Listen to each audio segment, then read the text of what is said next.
Spoiler alert, the following podcast includes discussions on film that may potentially, intentionally or inadvertently, reveal plot twists, character traits, story details, up to and including endings that might otherwise be considered spoilers. Proceed at your own risk.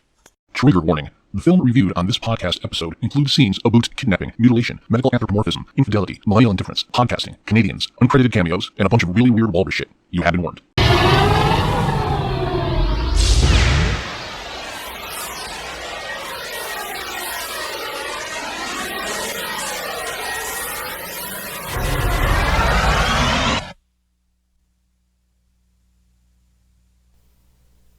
You're listening to Moviesucktastic.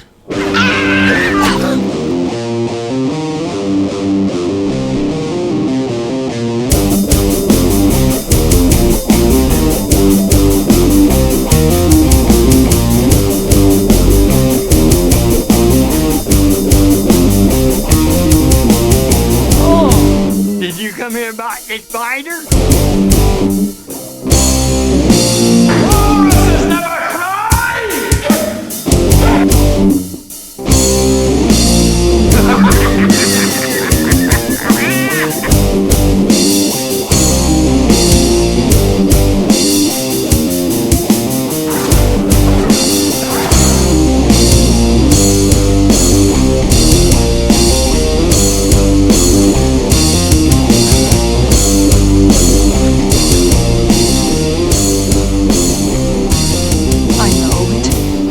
It all sounds like some bad movie.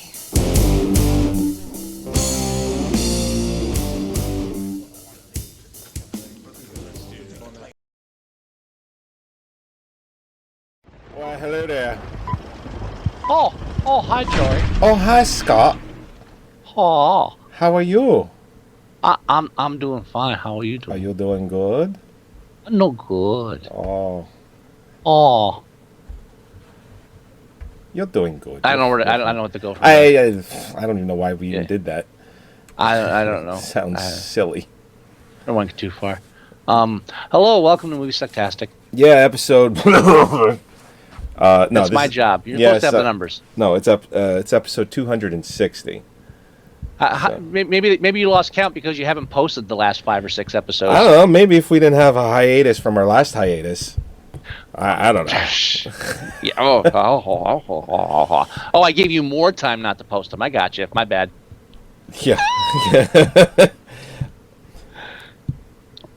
I mean, geez. I think I did an episode a week after I had surgery. Holy crap. I'm sorry. What's your excuse? I'm so sorry. I don't know. We could do this all night. Yeah, we could, pretty much. So one of the reasons this episode took so long, and I'll be honest, is that I really just couldn't bring myself to watch the film that Joey wanted me to watch. Yeah, and he told me that verbally like 3 times. I was like, I would say twice. At least I think twice. It was like, yeah, I can't review this again. I can't review this yet. We gotta again. I can't bring myself to watch it. I can't. Can we just like do the new January films now? I please, for the love of Christ, I can't bring myself to watch it. You know what? I get blocks like that sometimes. Yeah. Occasionally, you get something where like, you know what? I really just can't bring myself to watch it. Whether it's just because I'm tired of the stuff, or I just, fear like the reputation of the actor, or just like it just looks so fucking stupid. And then when I finally do, it's something like Red State, where 5 minutes in I have to turn it off again because like the dialogue's like driving an ice pick through my ear. I mean, I waited 2 years before I watched the remake of Hitcher, and I had to watch it with you. Yeah, that's right. Yeah, I just finally saw Top Gun last year. So when I dig my heels in, sometimes it's hard for me to watch a film. You mean the original Top Gun with Tom Cruise? Yeah. What? There was a remake? No, I was just like, is there why a would you remake? say the original? Well, because I'm like, is there a remake I don't know about? I mean, no, the movie's 30. I never watched the original one movie's until 31 last year. years old. Holly made me watch it. Holly forced me to watch it. Okay, I just figured, there aren't many films left where we could say, oh, movie's like 30, 40 years old. Oh, I haven't seen that yet. For us. So I'm kind of surprised that that's a film that you haven't seen it by now. It was a record I was quite proud of. And I'm not a Tom Cruise hater. I just was quite proud of saying, "Oh, Top Gun, why would I watch it?" And that would be the end of the conversation. I'm trying to I'm trying to think of a film like, and I'm not talking about some obscure film. I'm talking about a mainstream film, like a film like Top Gun, where I could admit, wow, I haven't seen that, and it's that has that kind of age. And it happens a lot with big name films. Can't think of one because you if you don't see it right away, you hear about it and you learn so much about it that after like a year or 2 or 10, like you already know the whole story. Like when I finally got around, I wasn't watching films like Alien when it first came out. When I finally got around as a teenager to watching Alien, I already knew the whole film. Same thing with like Rosemary's Baby, stuff like that. Right. It's like you already know it. It's been spoiled to death for you, but you just have to go in and like pretend you're seeing it for the first time. Got it. I get it. Yeah. So. I do have a critique about our show that I heard firsthand. Just recently. Bad? No, it's not bad. It's just about one of the episodes that we did. And we do. Oh, no. We do. Well, apparently we didn't talk about movies at all during that one episode.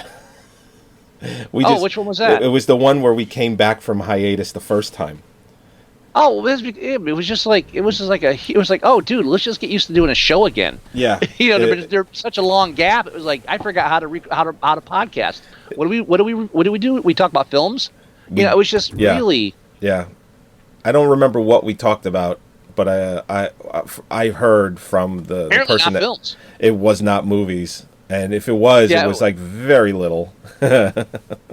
I'm sure we did mention films. We just probably didn't spend the majority of the time. Yeah.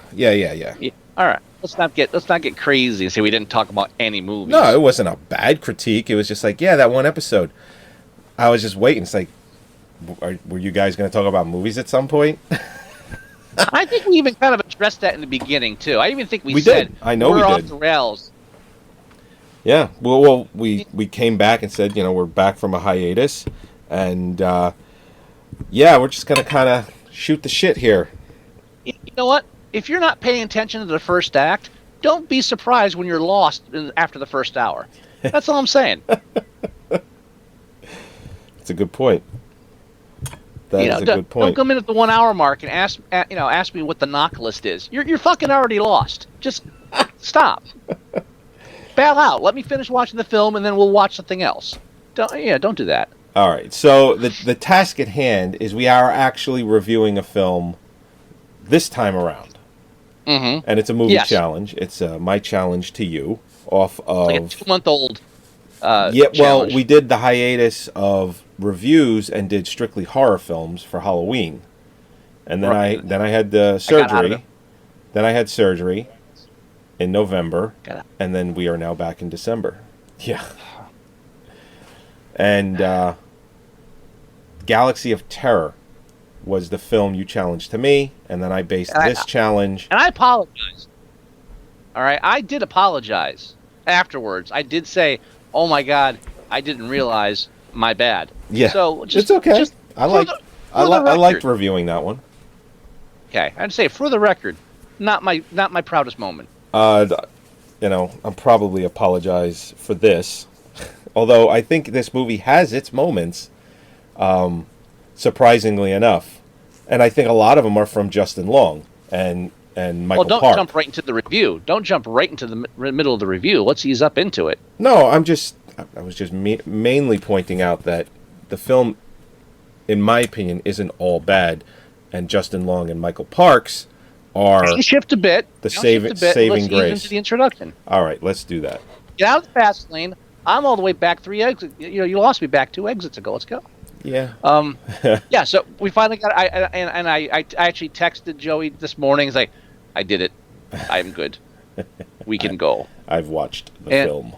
Yes, and I watched it last night, and so and I'm going to give you a totally honest and now little backstory. If you're kind of new to our show, or me, I have this huge love-hate relationship with Kevin Smith. Huge. I was a huge fan of his when I was going to school. I was going to college in New York City, And I took people to see Clerks 3 times at the like one of those Village movie theaters. No, it wasn't a widescreen release yet. This is like when it was still an art house. Fucking loyal fan of his, not one of these weird fanboys, but just like, you know, respected the films, liked what he was doing. Had criticism about him not advancing, whatever. And then once he, after Jay and Silent Bob, he pretty much just fucking just did it. Just, I don't know, just fucked up his entire. He stopped. He stopped growing as an artist, and he tried to, failed, and then just like doubled back and said, I'm just gonna do fart jokes for the rest of my life. Okay, you know, that's your decision. I'm cool with that. But you kind of let me down. You had this chance to advance, and you really just didn't do anything with it. So that's my kind of... And like I mentioned earlier in the show, Red State, I gave it a fucking shot. 5 minutes into it, it's like, holy shit, he has not improved writing dialogue yet. Have you... He has no idea how... Have you finished watching that at some point, or you've still only made it to 5? I'm still only the 5. Okay. All right? So when I heard he made Tusk... I'm not saying it gets better, but all right, you should give it more than 5. When I heard he came out with Tusk, and I heard the backstory, says, oh, yeah, they talked about it on this podcast, so they made a movie out of it. And then it's like, oh, and yeah, the character in it is a podcaster. It's like, oh, just fucking shoot me. Yeah, no, I wasn't really crazy about that either. You know, everything about when I heard about the film, it's like, oh, all right, whatever. And then they play that the broadcast or the part from the podcast that they talk about making the film during the credits. I turned it off before that. I missed it. They play it during the credits. I'm aware of that now, and I did. And honestly, I'm glad I turned it off before. I don't need to hear it. That's not, you know. Here's what I'm going to say, and I want to start off with the bad. Okay. Okay. This film, as would be expected, is a cavalcade of in-jokes to his weird little cultist fans, and I mean that in a loving way. Right. So, like, they're all like, oh, yeah, if you listen to the podcast, you know that this person's actually from the YouTube videos, and, oh, this is the reference to a story told back in episode 372. It's like, holy fuck, really? And, like, but, so, the whole movie is like one long call-out to his fans of this podcast. Not even his film fans, his podcast fans. Yeah. Which is the weird fucking thing. So, not only is all of that... What? No, I would say that his podcast fan base is probably as large as his movie fan base. Possibly larger. I'm not saying they're less. I'm just saying it's weird that, okay, I'm podcast fans, let me make a movie. No, because they don't like you for your movies. They like you for whatever you say on your podcast, which I've never listened to. I don't plan on it. I listened to the one episode where they mentioned me. Yeah, well, that was the episode where you weren't back on the Kevin Smith train, but you were considering it. That was I love that episode because I'm listening to it. It's kind of cool. He told me to mention it, and then he mentions me as, oh yeah, he took me to see Clerks in the theaters. Like, oh, that's cool. And then Kevin Smith, you know, weird. Again, his complex. It's almost like Trump, but a likable Trump. Like if like a poor likable Trump. So there's still that weird ego thing that it's never escapes this circle. So like Gary's mentioned how, yeah, you know, my friend, you know, Scott, he took me to the city. We saw Clerks first time. He was, you know, that was a big influence on me. And one of the first things he asked about me, he said, oh, is he one of those fans that kind of turned on me? Really? That's your first fucking question? Do I like you now? This person you don't even know? What the fuck? And so that I think he worded it differently. But you're right. I think he said, "Is that one of the fans I lost?" Yeah, but it was obvious. It was like, one of those people that turned on me and like it forced me in my nervous breakdown. I'm not saying you're wrong. Yeah. I'm just saying it was slightly worded differently. Oh no, I'm paraphrasing. Yeah, I know that. Yeah. And but that kind of was like, oh, what the fuck, asshole. And what hurt me was when Gary says, or Gerard says, oh yeah, no, he's a loyal fan. He never did anything like that. I'm like, oh, motherfucker. I'm like recorded. I'm on. It's not tape, but I'm on audio recording. You know, pretty much telling Kevin Smith to go fuck himself. Oh, several times. And totally being wrong. I mean, it's an asshole-ish thing to say about someone I don't know. I'm not, you know, I'm on the record. Like, I just want to point out that I'm on record not saying fuck you to Kevin Smith. and saying on multiple occasions that I still like Kevin Smith and that I would like to hang out with him because I think it would be a cool hang. I just wanted to point that out. I can't even listen to his voice. Honestly, it annoys me that fucking much now. Oh no, like I literally have zero problems with Kevin Smith. Every time I see him, but you know, like seeing him in his fucking hockey jersey is like seeing Roger Moore with his baseball cap. You know, just fucking grow up. Yeah, that's yeah. You know what it is? Every time I'm out, like at a mall or in public doing public things, and I see some like guy in his late 30s, early 40s with like a stroller or a toddler, and he's got like a fucking comic book T-shirt on. There's a part of me was like, oh, there's the Kevin Smith that didn't get a lucky break. The same thing. Just some fucking asshole that's got a kid and responsibilities and still can't stop clinging to this late high school thing where I was so fucking funny. So dude, just fucking you got to evolve, motherfucker. He was supposed to. Anyway.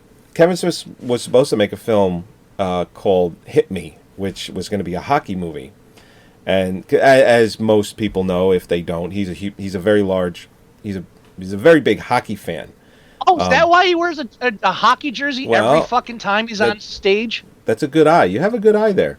Don't ever let anyone tell you don't have a good eye. That's about as subtle as he gets. Anyway, go ahead. No, but as a fan of hockey myself, I know that movie is going to suck. It's probably going to suck a lot if it ever comes out. I'm sure it'll be just as good as Cop Out.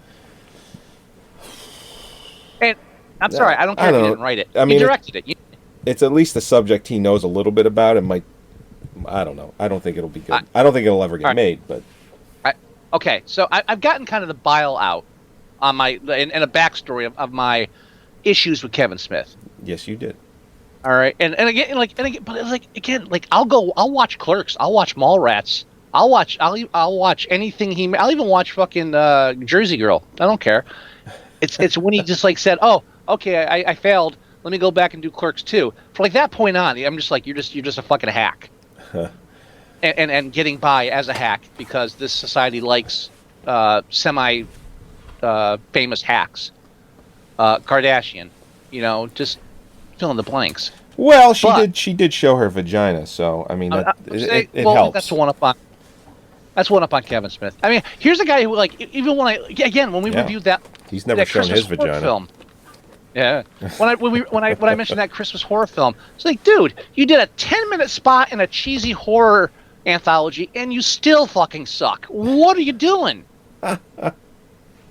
You think you're Tarantino with the dialogue. You're fucking not. Well, he's actually good friends with Tarantino. He actually asked Tarantino to play the Michael Parks part in the film. Yeah. And Tarantino said he said no. Well, I think the whole thing is Kevin Smith has said or Tarantino has said, one of them has said oh yeah, there was a mistake. He thought I was asking him to do a different part. It's like, no, he knows that you're such a psychotic when it comes to your dialogue that you're not going to let him riff. And having two screenwriters is like, yeah, here's my dialogue. Kevin Smith having Tarantino read his dialogue is fucking. That's like I would just be like stabbing him in the back. It's one of those friend relationships where it's like I really like Kevin, but I would never be in a film that he's writing. Asking two screenwriter directors, and one says, "Yeah, I want you to star in my film." That's almost like saying, "Hey, I want you to fuck my wife." You're okay with that, right? It'll be cool. I'll be sitting over here. No, it's not going to happen. Or even the other way around. Can I fuck your wife? Either way, it's a bad idea. So I guarantee that's why he said no. I'm sure the copy that Tarantino has of Tusk has red pen all over it. Yeah, right. Anyway, so leading all up to this is like I at this point I'm like digging my heels in, but Joey throws Tusk at me, so I have to watch it for the show. So I watched it. At some point, you got to watch it. I watched it. As always, in with an open mind. And so, like I started out with, I had a two-part to this, and I got sidetracked. So, like I said before, watching the film, it is a blatant, just cavalcade of call-outs to his fucking podcast fans that you need. It's like trying to count the Easter eggs in Deadpool. Okay. Okay. But with all of that in there, he still managed to make a good film.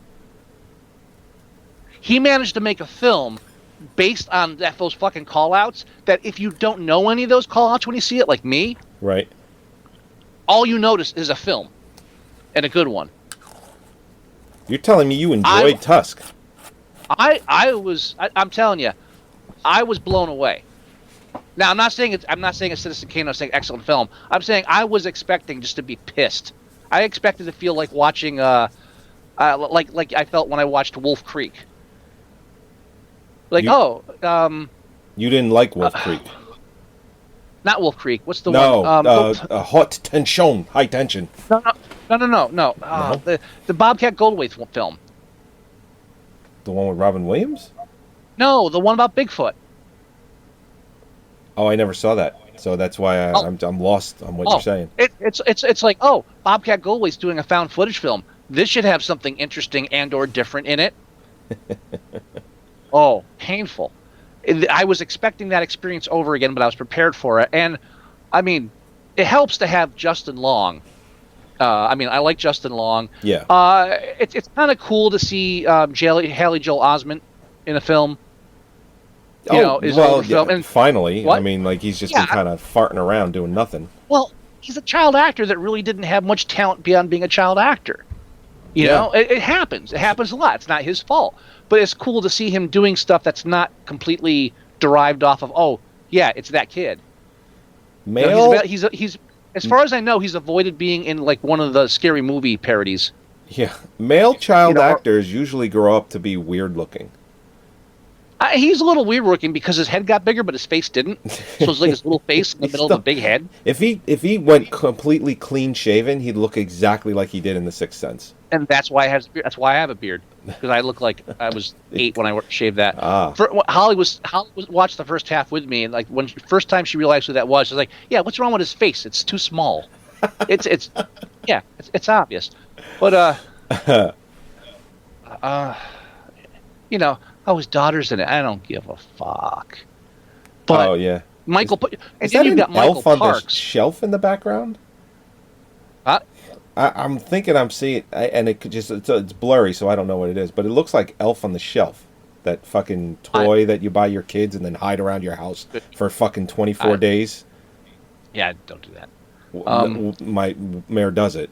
It's just every fucking day we got to move this goddamn elf. When I come over Saturday, if I find it, I'm stealing it. You stealing it?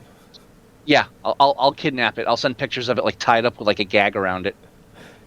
Don't do that, because my children believe this thing goes back and talks to Santa every night, and if you did that, they will truly believe. Don't show the kids. I'm not saying show the kids. What are you gonna do? Show them the picture? There's plenty of. Well, no, just the fact that he's missing will be a problem.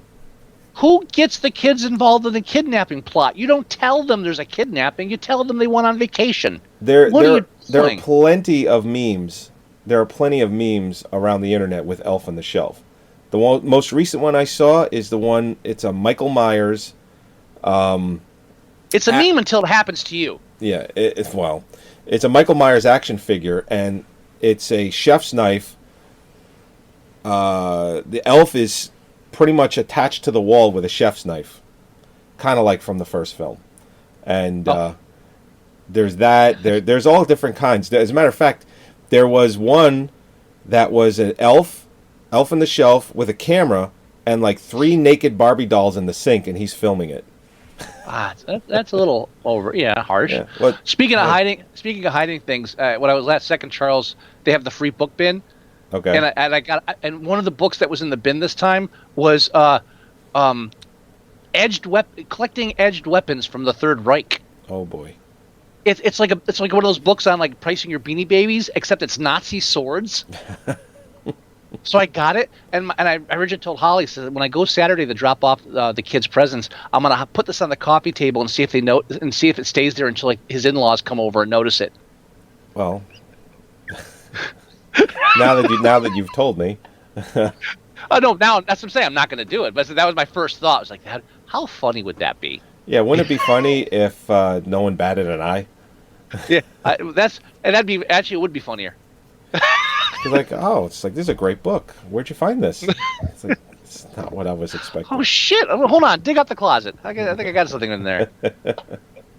I was using it to open beer bottles. I don't understand. So you enjoyed this movie? I'm surprised, dude. I did not dislike this film by any means. I actually enjoyed, for the most part, all of it. There are a couple of things in there that are cheesy. You know, like in the opening of the film when they're talking about the podcast and they're showing a video that somebody submitted. Yeah. But once you get past that kind of shit, that stupid shit like that, and you just delve into Justin Long essentially being abducted by Michael Parks. He's fucking great. Yeah. Him and Justin Long are this movie. I mean, they're pretty much the only people in the film. There are a couple of other people, but Michael Parks, what he puts Justin Long through as the film goes on, and then when you get that reveal, that fade out reveal, I was genuinely just like, oh my god. A word I would use is aghast. Yeah, I was like, yeah, this is something. I'm watching it and I'm like, this is truly, this is like almost, it was almost on par, and I'm not saying it was, but almost on par with like fucked up, like Serbian film fucked up. It's like, this is fucked up. I was thinking like Human Centipede, but yeah. Human Centipede is probably a better example.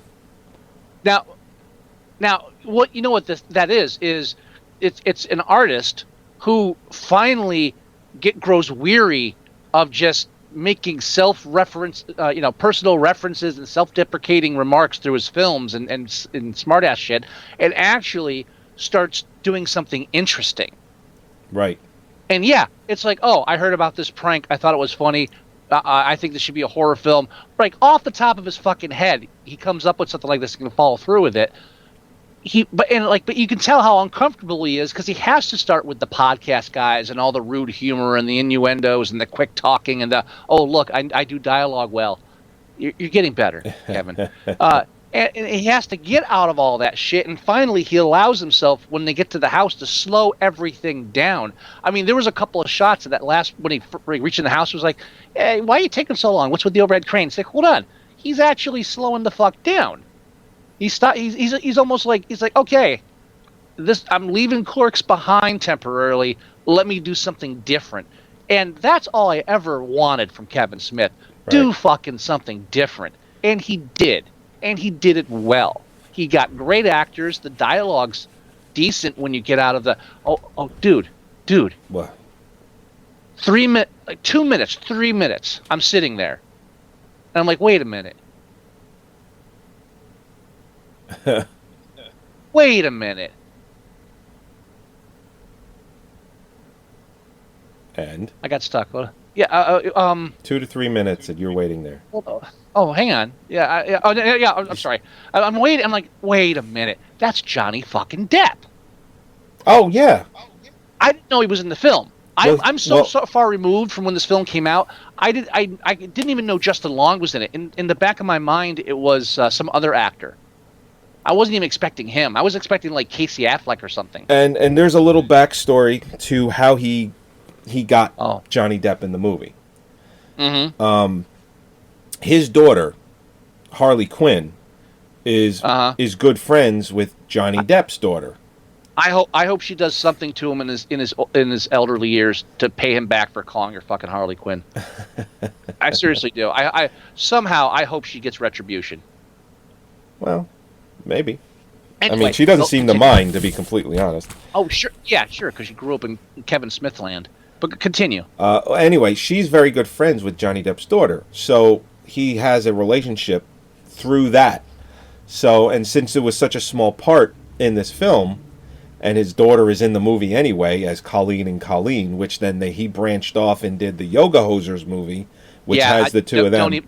Don't try dragging me in another Kevin Smith film. Stay in this one. I'm not, but I'm sure as good as this is, he's gone back to his old ways with Yoga Hosers. The name doesn't. I haven't seen it yet, but I don't know. Now, Kevin Smith's next film is called Moose Jaws. So it's just like he's doing these like wacky things. I don't know if he'll delve into what he was doing with this film. Because Moose Knuckle would have been 280s, right?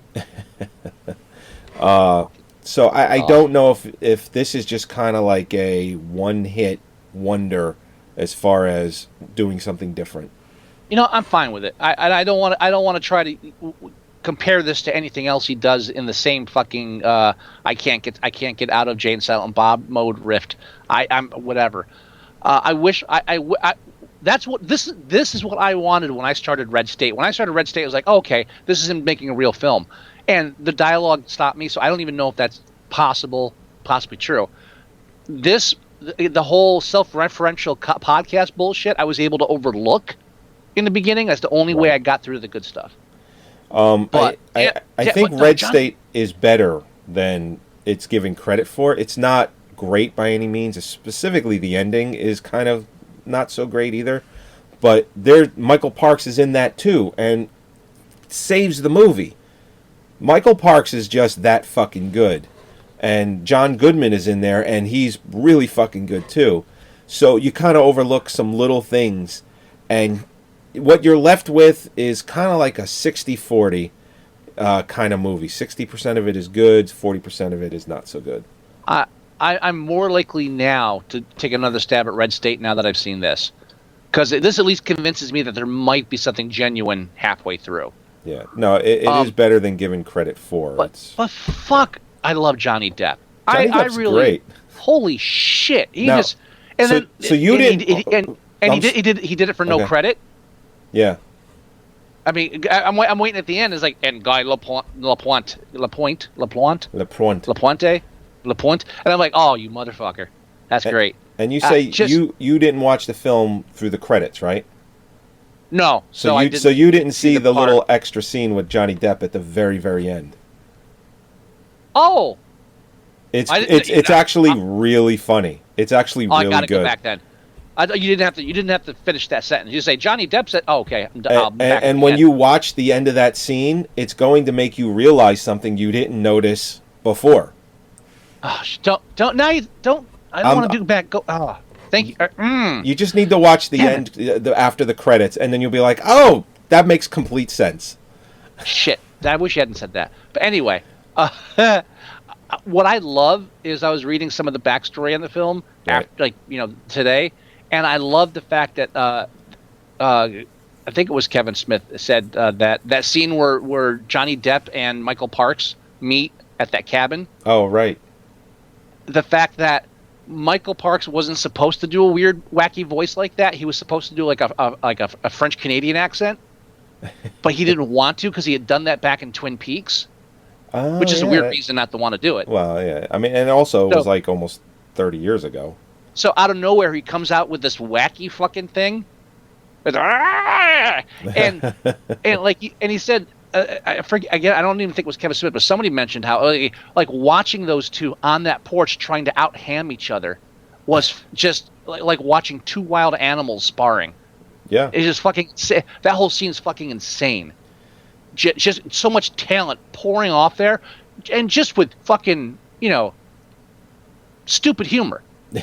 Nothing clever. There's nothing clever in that scene, but those two fucking nail it. And do you think Kevin Smith wrote any of that, or was that mostly improvised? Did it say? I don't. I didn't look, and I hope he did write it, because that gives me more hope for watching Red State, because that was some decent. Just that scene was fucking hilarious. At no point did I want that scene. I did not want that scene to end.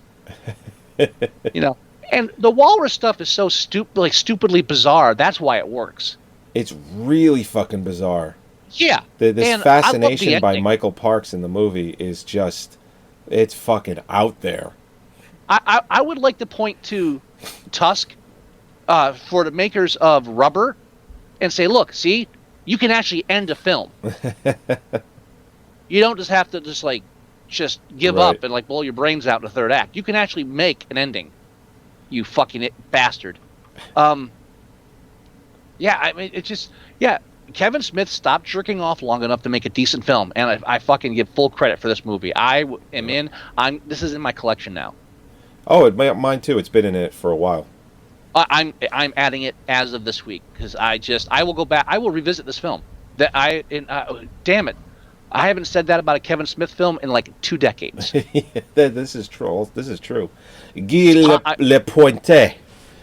Oh, I still have to get Holly to watch The Tourist.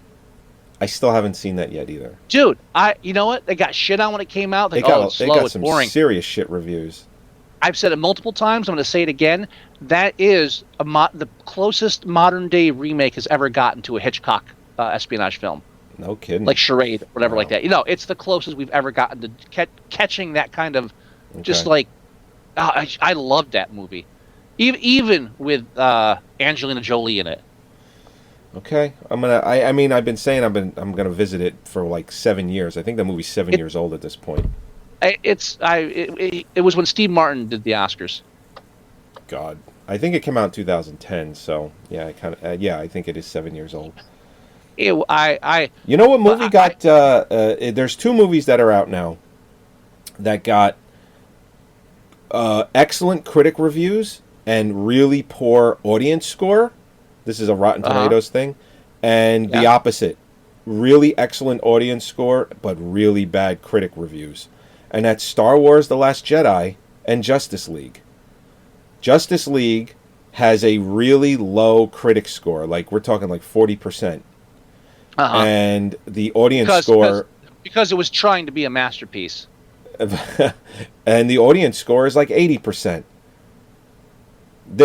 At the end of Justice League, when I saw it, the entire theater stood up and clapped. Mm-hmm. It just... And this is a week, I saw it a week later. So it wasn't even like an opening night kind of crowd. This was a week later.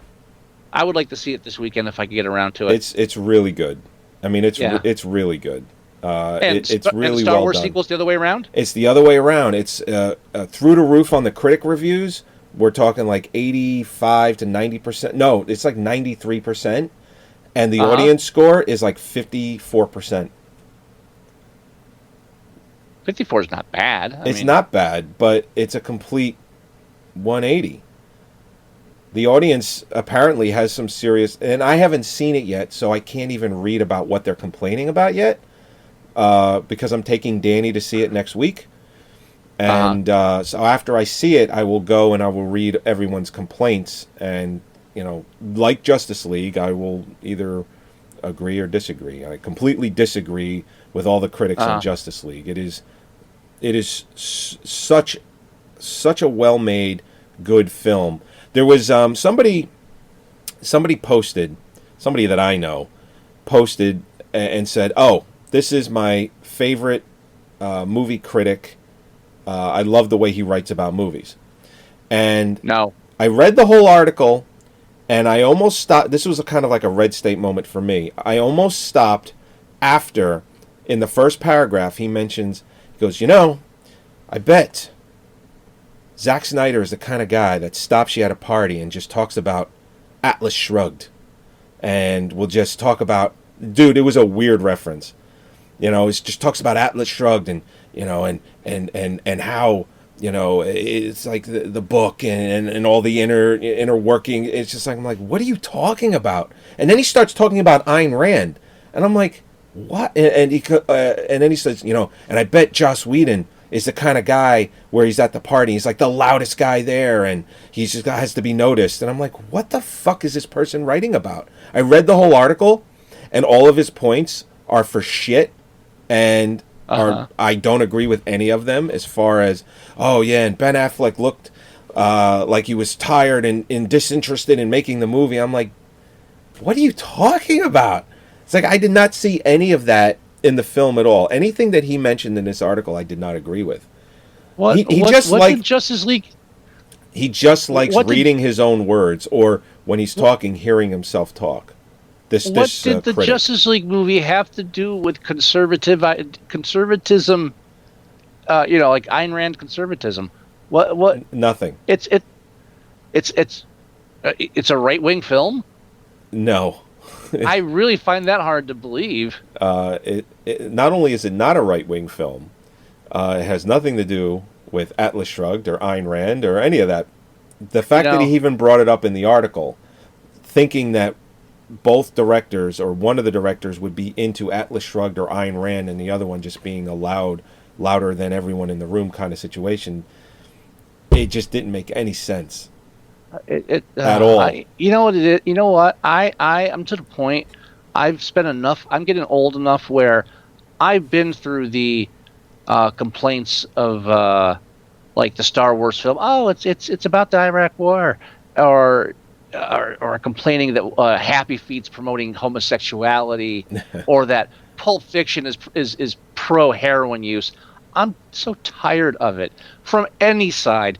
I read part of an article yesterday. I glanced through it because it piqued my interest about Three Billboards, the movie. Yeah. And this one person, people on the right would probably call them a social justice warrior, whatever. But they're complaining that the film, that there's like a racist character in the film, and they're complaining that that there's too much ambiguity, that they're not openly called a bad person for being racist or something. It's not promoting it, but they're kind of saying like, yeah, but it didn't come out right, and like paint him with a big. It wasn't blatant, and like they even used the word ambiguity. And I read later on, the director was like, "Yeah, that's what I was aiming for."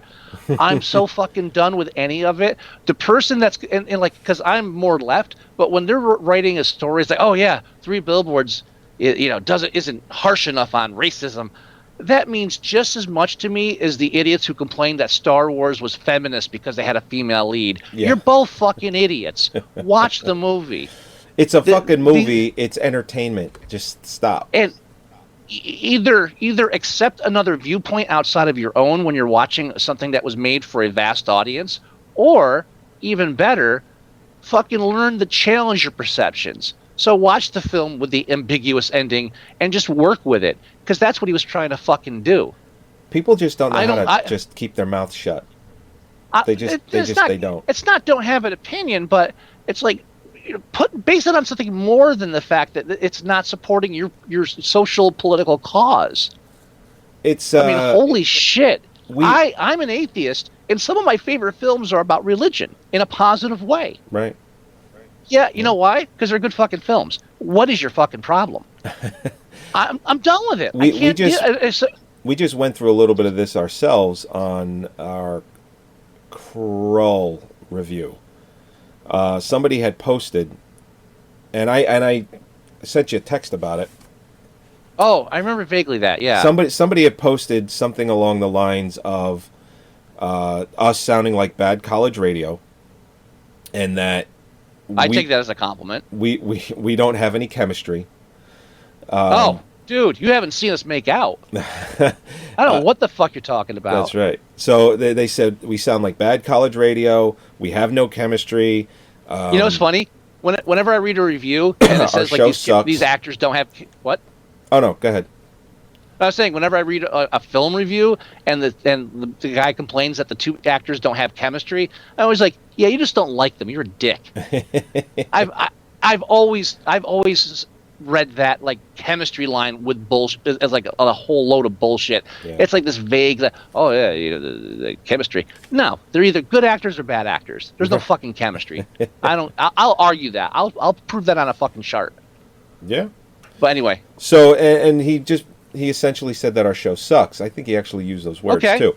So I responded to him. Oh, why would you do that? Well, because I'm just. Why would you respond to that? The guy obviously doesn't like the show. What are you gonna do? Talk him into liking it? No, I'm a glutton for punishment. But I was very cordial, and I didn't lash out or anything. You'll be proud. So I essentially asked him. I said, we're not into bad. He spelled college wrong. He spelled it collage. I said, of course he did, because he's a fucking drool cup. You know that. He's complaining about a podcast on YouTube. What the guy's a fucking idiot. So I said, you know what? We're really not into bad collages either. Is there any tips you would give us so that we can actually? All right, that was a good response. So I said, are there any tips you can give us so we can make a good collage next time? I like decoupage myself. Yeah, well, he responds and doesn't even get the collage like I was making fun of him, and he just goes into the no chemistry and that we suck, and whoever decided to put the movie on in the background, it doesn't work. We're not actually talking about what's on the screen and blah blah blah and all that. So oh no, what is this MST3K? Fuck you. Yeah, so So I responded back and I said, I don't remember what I said exactly, but I basically called him out on it. And then he responds back. He goes, "Oh, great. The other one responds." It's like it was all under the Moviesucktastic logo. I don't know. It just, dude. You know, if I respond, because I'll just tell you your face is stupid. Well, he just said, "Oh, look, the other one responds." You know, I was just giving my opinion, and blah blah blah, this and that. So I responded back. I don't remember exactly how it was worded, but he basically said, you know, he was basically telling us to get over it, and I was like, "You get over what?" I don't know, and I responded back. I said, "You didn't have to respond to any part of this podcast at all."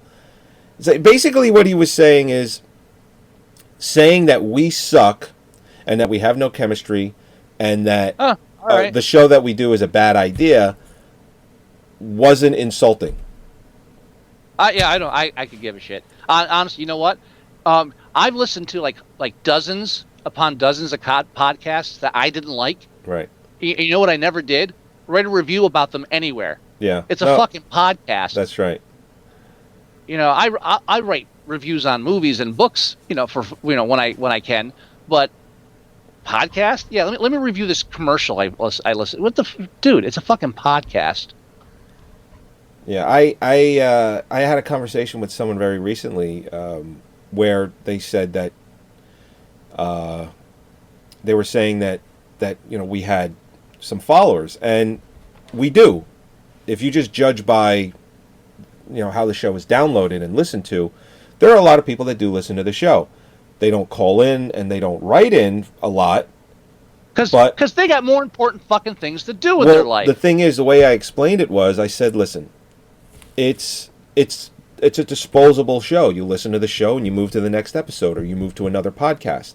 It's like when you listen to morning radio or any kind of a talk show. You listen, you digest it, you move on. Yeah, you don't have 500 episodes of the Today Show recorded, and if you do, Ron.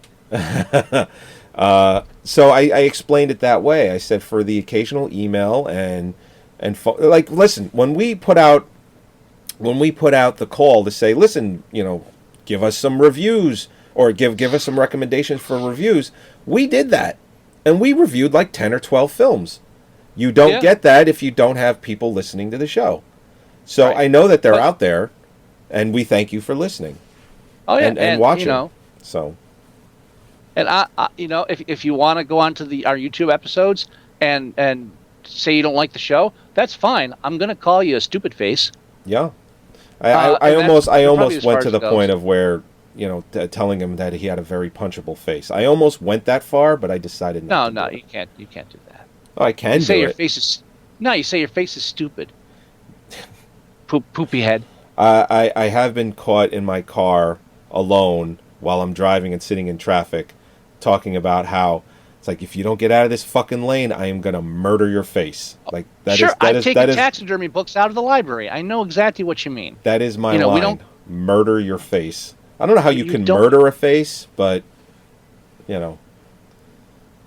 I'm sure you could do that. Well, no, you murder the person. Speaking of our listeners, the face. Never mind. Forget it. Speaking of our listeners, one of them on Facebook messaged me and had a very interesting point that I never thought of. And I want to find it here I don't misquote it, because I'm a little bit out of my element. It's finished off a bottle of wine. But I'm okay. I'm not bad. Oh, that's good. But I just want to make sure I'm not... we talk about politics and films. He's a longtime listener. A theory occurred to me a few moments ago, and you're the only person I know who might grasp it. Thank you, Stephen. Matter of fact, this might make fodder for a future podcast debate for you and Joey. Guess what it just did? James Cameron makes the world's most expensive chick flicks. Never occurred to me. That is an interesting observation. He goes down the list. Terminator, star-crossed doomed lovers. Aliens, a mother's love for a child. The Abyss, couple finding love again. True Lies, couple reuniting their passion. Terminator 2, a boy's love for his dog. All right, and a mother's love. Yeah, the dog. I don't know how the dog works in there. I think it's a really minor character. The dog doesn't make it. It's a T-800. It's right, Schwarzenegger is the T-800. Titanic, star-crossed doomed lovers. Avatar, star-crossed lovers. Literally. So I was like, spot on. They're fucking chick flicks. Right down to Terminator. Damn it. Wow. Good call, Steven. That didn't even occur to me. Holy shit. I mean, that is a brilliant observation. And then he hits me today with, I know why Tommy Wiseau acts like that. Because he's Polish? Autistic. Okay. You think he's right on the spectrum, or you think he's on like the Asperger's part of the spectrum? Yeah. He's telling me it's obvious. He's trying to convey emotions. Doesn't seem to have any real concept of how emotions work. That's like a textbook example of it. Like it's this whole. He's like, it makes perfect sense. This is like an autistic person who wants to be this like dramatic actor, but doesn't understand emotion, and it's just like, I was like, wow, nailed it. I'm ashamed I didn't think of that. Wow. Yeah, Disaster Artist realistically is going to be nominated for Best Picture. Yeah, that's 2 for Steven. So I'm going to say right now, if Steven actually listens to this episode and tells me he did, because if he didn't listen, he wouldn't know to tell me that, so he can't lie. So it's a perfect thing. But if he does tell me that he listened to this episode and he heard this, we will review whatever film he wants us to. I am totally on board for that. Yeah, just name it. It doesn't have to be a theatrical release either, as long as it's a film, and it can go good. Whatever you want to hear us review. Damn it, done. My sister-in-law sent me a movie clip of a Japanese, I guess it's a horror film, where the sushi in the film attacks and kills people. Really fucking weird. That's cool. It's weirder than Tusk? No. I don't think so. I mean, the concept of sushi coming to life and having teeth and murdering you, it's nowhere near the shock factor that Tusk has, or the bizarre factor that Tusk has. It's just a stupid idea that they decided to implement in a movie aspect. So, but was it done well? No, it's bad CGI, and not good. It's just bad. It's like it's not as bad CGI. It's not as bad as Birdemic bad, but it's bad. It's low budget, done on someone's laptop. Basically, that's what it looks like.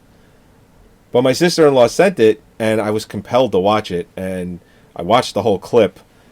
It's pretty fucking weird. So I might have to actually go out and watch this movie. Yes. Let me see if I can get the name of it real quick. On a final note. Yeah. We're going to wrap up the show now. I think so. Do we want to rate Tusk on IMDb? Yeah, let's do it. It's currently at 5. Oh, did they change where you vote? Do I have to? I have to actually click rate now. You got to log in. Come on. I don't want to be one of those people, but damn it, they keep changing the format. It's called. It's currently. Let's see. It's called Dead Sushi from 2013. Tusk is currently at 5.4. I should be a little higher than that. Maybe I would even go 7. All right. Here's the deal. I want to be supportive of Kevin stepping in the right direction, even though I'm like 2-3 years late. I think it's 3. Yeah, 3 years late. No, 4. No, it's 3. 4 years late. It came out in 2014, so at the most, it's like a 3.5 year type thing. I'm late to the game. I wish I'd been there to support you. I want to be. This is in good faith. I will go with a 7. I mean, I can go. That's- I can go 6, no problem. That's how big a man I am. I'm willing to give him credit for this. That's how big I'm willing to go 7 for this, because it wasn't just what should have been just him doing his typical, oh, this would be a funny joke things. He actually pulled something off that, a lot of other directors may not have even tried to do. Right. Yeah. Okay. I'm on board with a 7. Yeah. And the fact that he actually did that to Justin Long. Yeah, right. Thought they were friends. Yeah. So, yeah, 7 it is. I will give him that. I'm on Facebook, and I'm looking at my profile picture. I'm on my the profile picture I chose, my Charlie Brown. Nobody even liked it. It's fucking Charlie Brown. Yeah, but it's a shot from him from Charlie Brown's Christmas where they ask him to direct the play, and he looks like he's on PCP. Uh-huh. I was just like, that is a fucked up looking Charlie Brown, and maybe people think that it's a fake, that it's not actually from Charlie Brown Christmas, but no, somebody drew and animated that. Will you feel better if I go in and like it? Yes, I would. I will do that for I'm you. not asking. I'm not asking for pity likes, just like I don't ask for pity sex. You want to know? You want to know a secret? All my likes are pity likes. Oh, okay, cool. Even the ones I give myself. Ooh, you like your own stuff? No, I'm kidding. Of course, that'd be weird. I did that once on Twitter, and someone got, you liked your own shit. It's like, yeah, well, it's good. It's good. I like my shit. Yeah, what the fuck? What do you care? What do you report me to? Tell Twitter. What are they gonna fucking do? Nothing. That's if right. It wasn't allowed, they wouldn't let me do it. Fuck off. All right. So I guess it's time to end the show. Is there anything else we need to add? No, I don't think so. I wanted to mention briefly. What? Do you have a challenge for me? Oh shit! That's right. I need a challenge, don't I? I was going to remind you, but it's been so long. I figured you would have just had time to make. You know what? We're probably not going to record. We're going to record next week. It's the week of Christmas. No, we're not, because we're at a hockey game. We're at a hockey game next week. I'll tell you what. So, let's not name a challenge right now, and let's see if we get it. If we can get in the Thursday after New Year's. I'll get you the challenge beforehand, and we'll it'll be a surprise. Which should be like January 4th, I believe. Yeah, and you still have like 5 episodes to put up anyway, so by the time people listen to this one, it'll be already February or something. I just wanted to reiterate that I don't care what happened to Monday, at all, and I got to mention that I have officially announced today that I am giving up on the entire planet. I have ceased to partake of any news media, and all the time that I would normally spend following the news, I am now rewatching the entire South Park series in order. When I'm done with the all 20 some odd seasons of South Park, I will go back to watching the news. I think that's a good plan.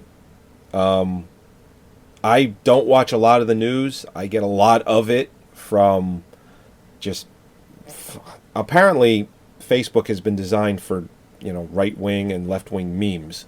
That's really like what it's been designed for, apparently. So I'll very briefly go on Facebook and I'll see shit like that. I do such little social media that I just can't go on there anymore. And I can't go on there because I'm tired of looking at cooking videos. I'm tired of looking at right wing and left wing just garbage. I'm tired of I'm just tired of this. My Trump posts, doesn't it? Yours are fine, actually. At least we agree on quite a bit. So when I read it, I'm like, yeah, he's the dick, or yeah, whatever. But I'm just done. I'm just done with it. Yeah, I'm with you. I can't. I do very little social media. I post very rarely, so that's probably why I post a new profile picture of Charlie Brown and I don't get any likes. But if I posted a picture of me looking into the camera, sexily, I'd probably get a whole ton of likes because that's what everyone just fucking. That's what they gravitate to. All right, I'm going to post a sexy picture tomorrow for you. Sweet. I think you and I should have a picture duel. on Facebook. A picture off? Okay. A picture duel. Let's make it manly. I don't want to do that. We're not going to off anything. We're going to duel it out. I don't want to do that. Well, we're in now, so you'll get a challenge. I don't know what you're talking about, but yeah, you do. Yeah, we're in. Oh, here's the reveal of Justin Long. Oh man, yeah, Holly was like in the kitchen. She looked in, and was like, "What the fuck?" So yeah, it went all the way. So, oh man, yeah, it's just one of those moments where it's just like got to be fucking kidding she's me. Like, yeah, she's like, there's still like 45 minutes left of this. It's like, I know, right? I thought this was going to happen at the end. I knew enough of the film that I knew like somebody becomes a walrus. I thought that was going to be like the big reveal at the not like Act 2. What? Holy shit! Yeah, again, kudos to that. He pulls the reveal way too early and fucking nails it. Damn it! Good work, Kevin. I know you don't give a fuck what I think, but damn it, good on you. Yeah. This reveal is just like, what the fuck. Just yeah, it's just even watching it now. I just have that like wow. And when it happens too, it's not. It's like there's a part of my brain that just goes, yeah, you're in now. There's no turning back. I mean, which is and that's the smart thing, because if you're waiting the whole film, it's like, I know what happens at the end. You're dragging it. No, the film's like, yeah, I know you know too. Bam. It's like, oh shit. It'd be stupid to turn back now. When